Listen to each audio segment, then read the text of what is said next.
Hello and welcome back to Soul Search Sunday with Johnny Tiger on August 1st, 2021.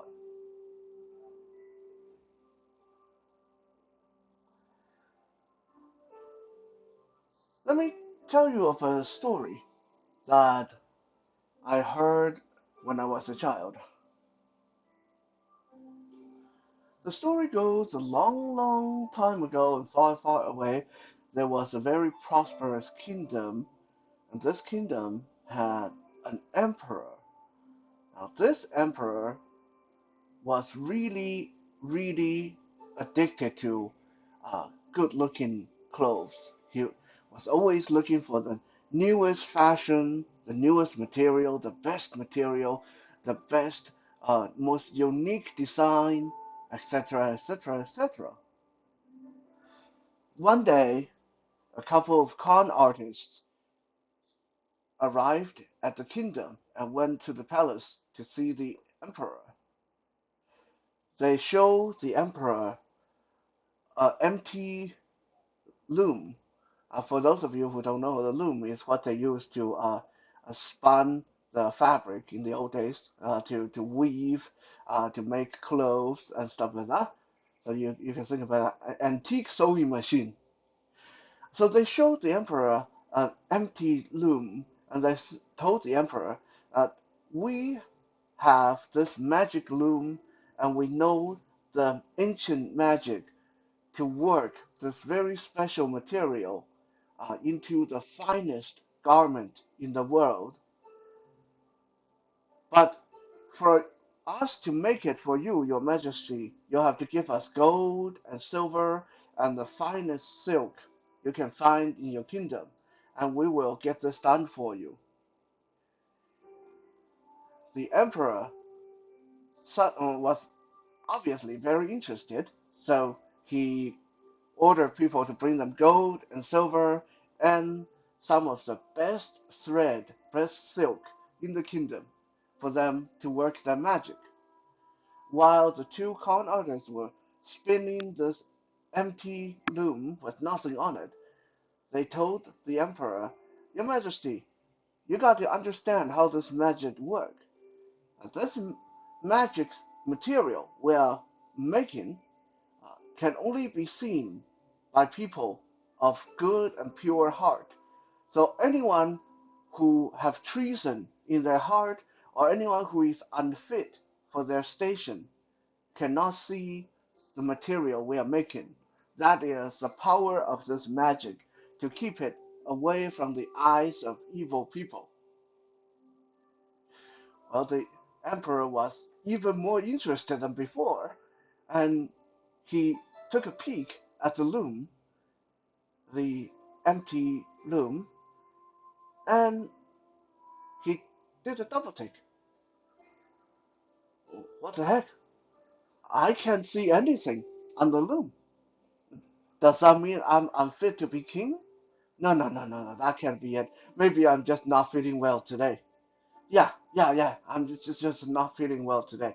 Hmm, maybe I need to call my physician and give me some tonic, and I can get a good night's sleep.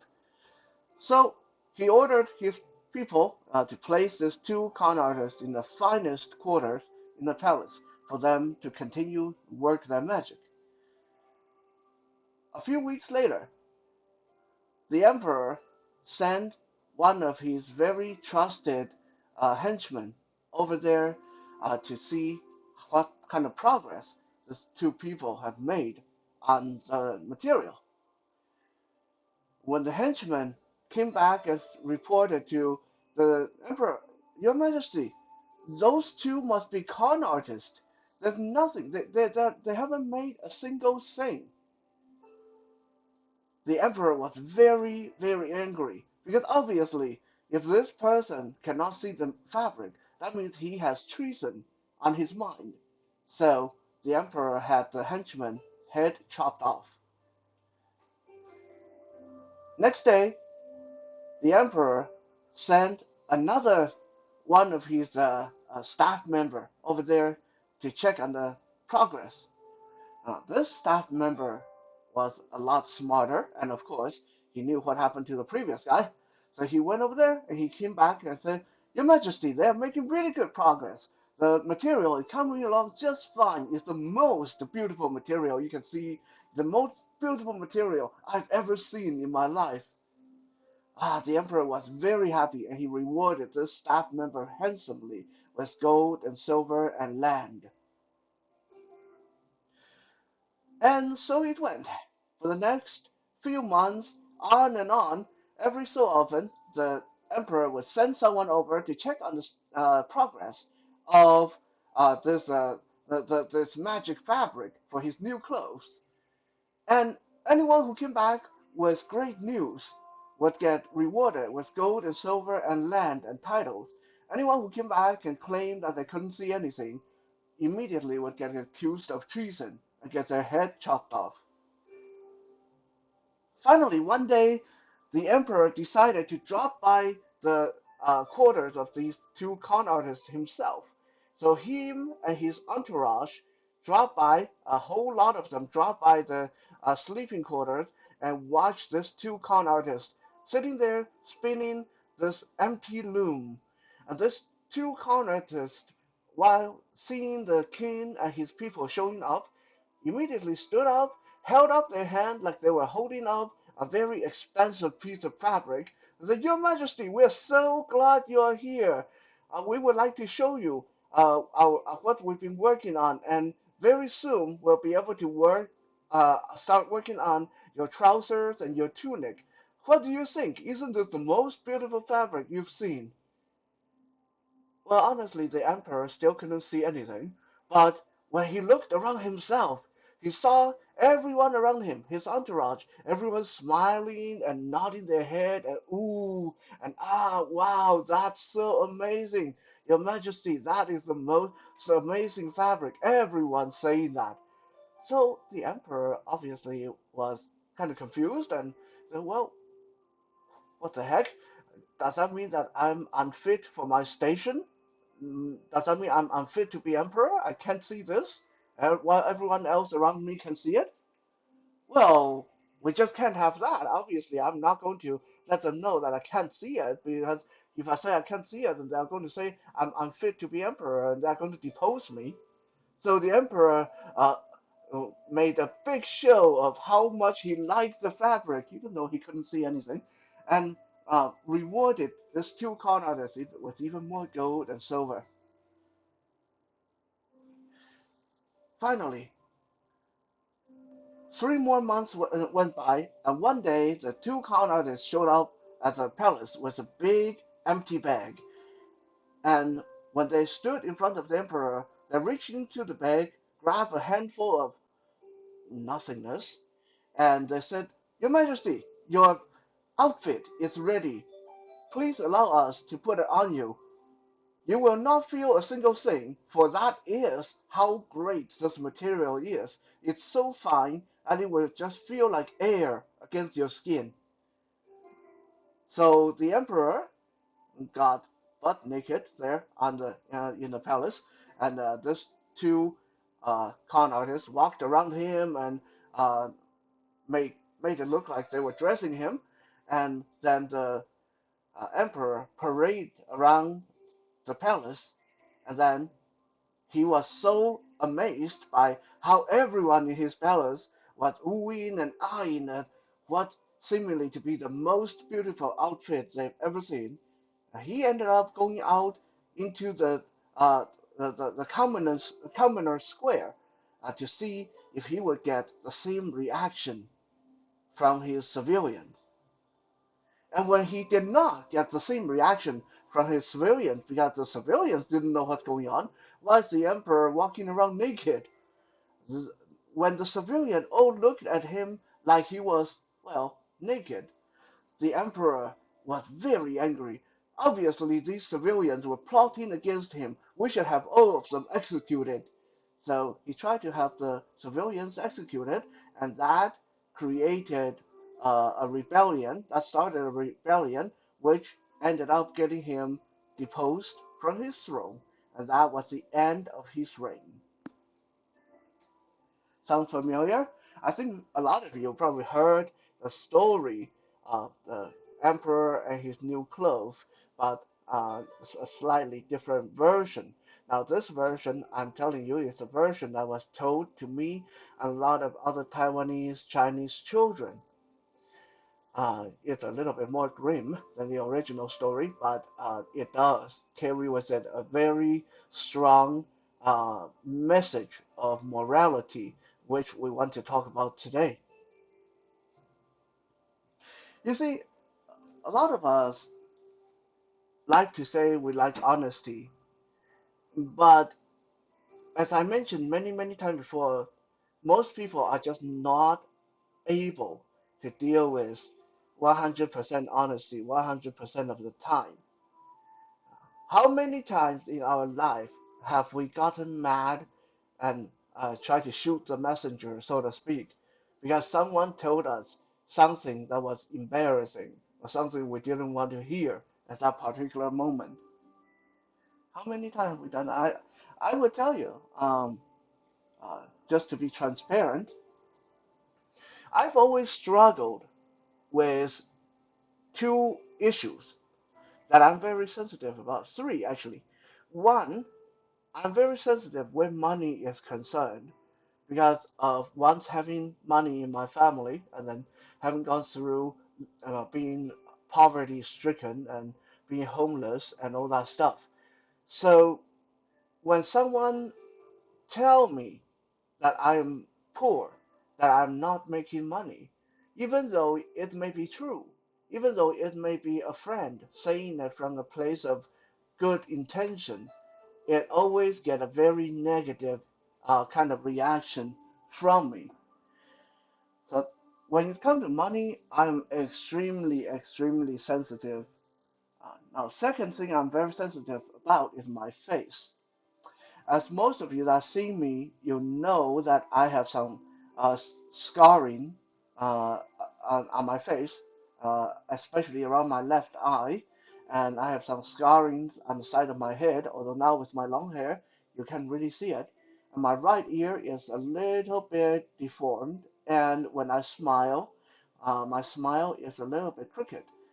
On top of that, my teeth are not the straightest there is. Uh, so I've mentioned this before. When I was little, there were a lot of people that tell me I was very ugly, and so I grew up having very low self-esteem when it came to my look. So even to this day, even though I know that I look okay, I don't look like a monster, I don't look like butt ugly or anything. But uh, if someone was to make an issue of pointing out, hey, why is your mouth crooked when you smile, or oh, what's up with the scar around your eyes? Those tend to get a very knee-jerk, uh, negative reaction out of me. Third, third thing that I've always been sensitive about is bad breath because I've always struggled with uh, that issue from uh, even when I was little and all the way to adulthood. And this is, I floss and brush multiple times a day. I use mouthwash, I chew gum, but because I love coffee, I eat a lot of garlicky food. I love onion, I love garlic. Uh, so there, there's always been a struggle with me with when it comes to my breath may smell a little bit strong sometimes. Uh, and I will tell you, it's easy for us to say, well, I can deal with honesty as long as you tell it to me in a diplomatic way, as long as you find a nice way to tell me about it. I will admit that doesn't work. Okay? Like, no matter how gentle someone is trying to tell me that I don't have enough money or I don't make enough money, no matter how nice they are trying to be while telling me or asking me about my crooked smile, or especially doesn't matter how.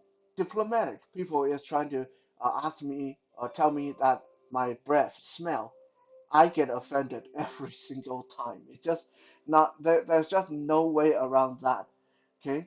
Now, so what I want to say is when people give us their opinion, when people are honest, maybe rather than getting mad at them because we feel embarrassed, because we feel mad, because we want to lash out and hurt the person who just made us feel embarrassed, maybe it is our responsibility to monitor, to filter our reaction at those given moments. Because at those given moments, it is not you, the logical self, that is making this decision.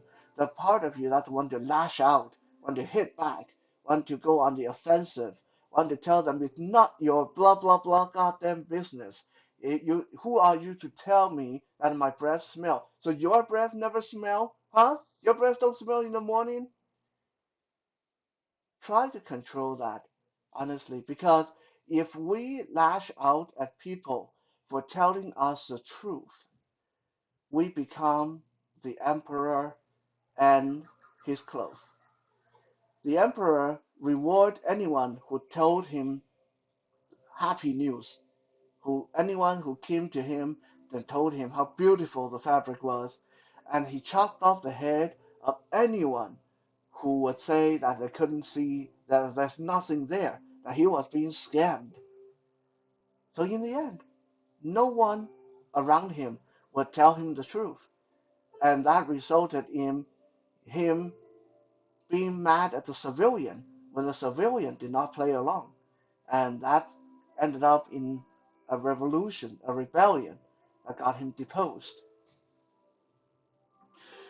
If we go through life, every time someone tell us, you know, you really should lose some weight.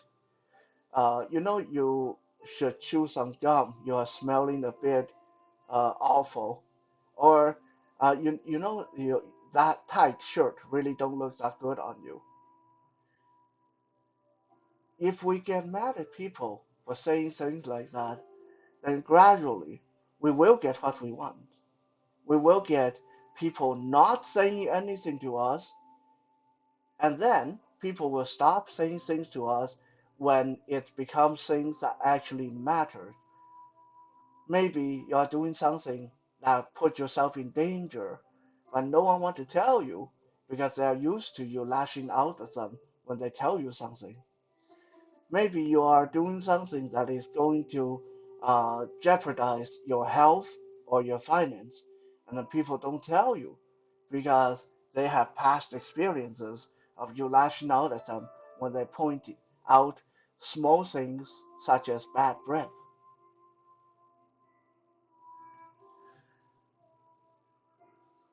Now, it's easy for me to say, and I will tell you, I will give you a personal story. Um, my last time when my mother was staying with me, she stayed with me for 3 or 4 months, and this similar, something relevant happened.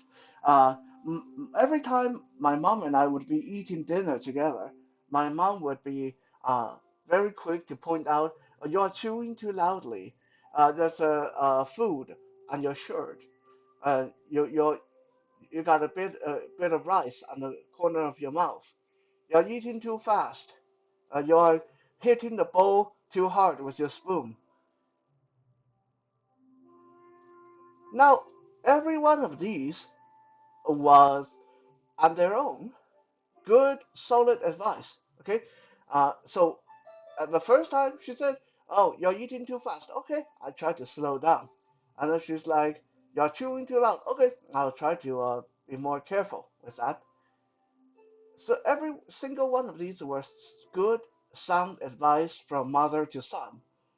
But because it came one after another, on and on and on every meal, gradually, one day, when she started that up again, I put my bowl down, put my spoon down, and said, "Look, If every time I eat with you, you're just going to criticize me from beginning to end, then I think we shouldn't eat together because I can't eat while you're doing that. You're making me you're stressing me out by doing that. I didn't raise my voice. I didn't say anything sharp, or I didn't cuss at her or anything. But I made my position known. Okay, it's getting really annoying. Stop it. If you can't stop it, then we'll just have to eat separately because this is driving me crazy. Afterward, I did feel a little bit unreasonable myself. I did feel, she's just trying to be helpful. She's wanting you to have good table manners, so when you go out and eat with people, people don't laugh at you behind your back. Yeah, I knew that. But like everything else in this world, there got to be a fine line between, okay, give me that piece of advice, uh, versus just bombard me with advice on top of advice on top of advice through the whole uh, dinner time, and make it seem like I'm at some high social function and have to do everything to the nines. Now, that's a little bit of an overkill. I mentioned this last week, and I will mention this again. When my beautiful, intelligent girlfriend pointed out that I was using the word advice wrongly when I used the word advices, I had that same knee-jerk reaction, and I did the same lashing out, saying, "So what? Your English is perfect, and so next time don't let me catch you saying something wrong because I am going to get you back for that." I did that, and I already apologized about it the previous episode. But that again is a very very good example of even someone who's very self-aware like myself can sometimes be taken by surprise by these kind of honesty. When people are honestly trying to help you improve and then you end up lashing out because you're embarrassed, I think a lot of us can really try to be more mindful of that rather than saying that it is their responsibility to try to find a better way to bring it to your attention. Maybe we can all focus more on maybe it is our responsibility to try not to react in a negative way. Thank you for checking out today's Soul Search Sunday. And yes, I'm still trying to upload the Missing Toys Thursday, so hopefully that will be up by tonight. I spent the whole day trying to get that fixed, so we'll see if that's working. It's sitting up there on the channel being processed by YouTube right now, so we'll just keep our fingers crossed.